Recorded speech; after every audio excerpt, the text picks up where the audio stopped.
Next, we'll look at exercise 2 from section 5.3. So we are integrating x to the negative 2 dx from 1 to 2. This time, maybe we should put the picture in first. Whoops, that was meant to be black. Doesn't really matter, but... So, I don't know if you remember what x to the negative 2 looks like, or 1 over x squared. That's the funnel.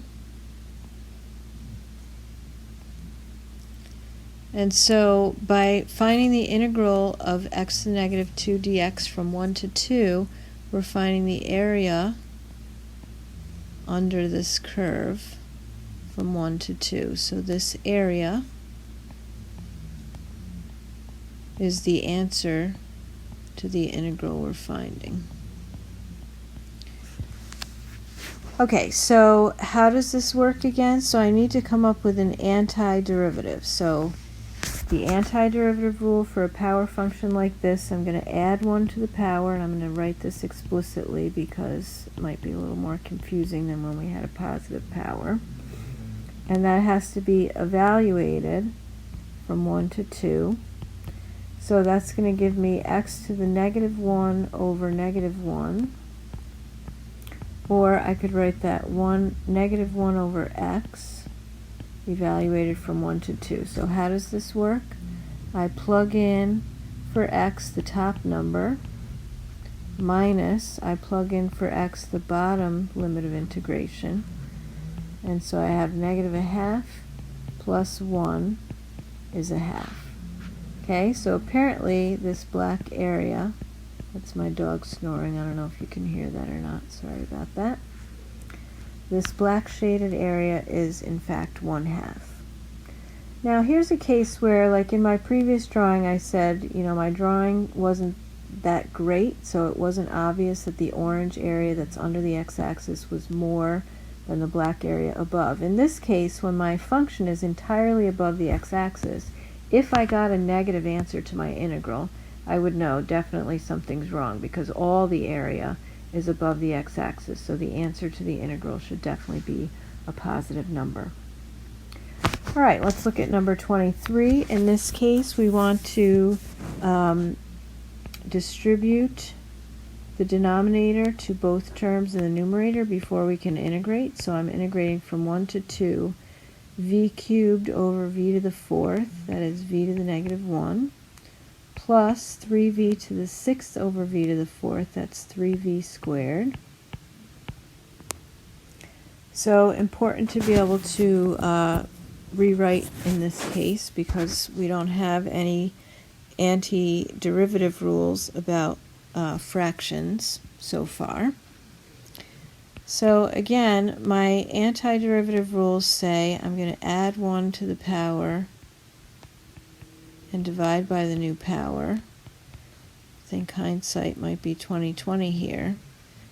And then same with the second term. But I'm seeing a problem.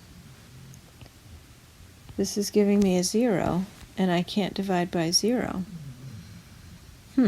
Isn't that what I'm supposed to do with the power?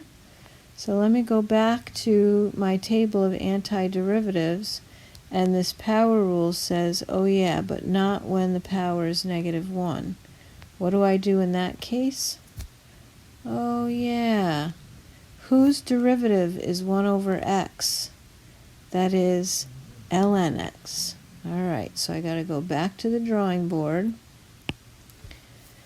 And maybe it would help me to rewrite this as 1 over v plus 3v squared, and that might help me remember that in this case for 1 over v I can't apply that power antiderivative rule because I end up dividing by 0, but I do know that the antiderivative of 1 over v is ln absolute v.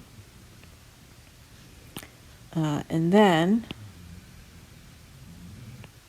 the antiderivative of 3v squared is 3v. Now I can add 1 to the power, divide by the new power. Okay, now these 3's cancel, and in fact, using the properties that we did in section 5.2, I can write this as two separate things. Ln absolute v from 1 to 2 plus v cubed evaluated from 1 to 2.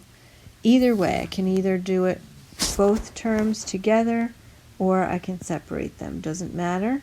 And in fact, I can get rid of the absolute value sign on v in the ln because all of the v's that I'm plugging in are positive. But again, how does this work? I plug in the upper limit of integration minus plug in the lower limit of integration.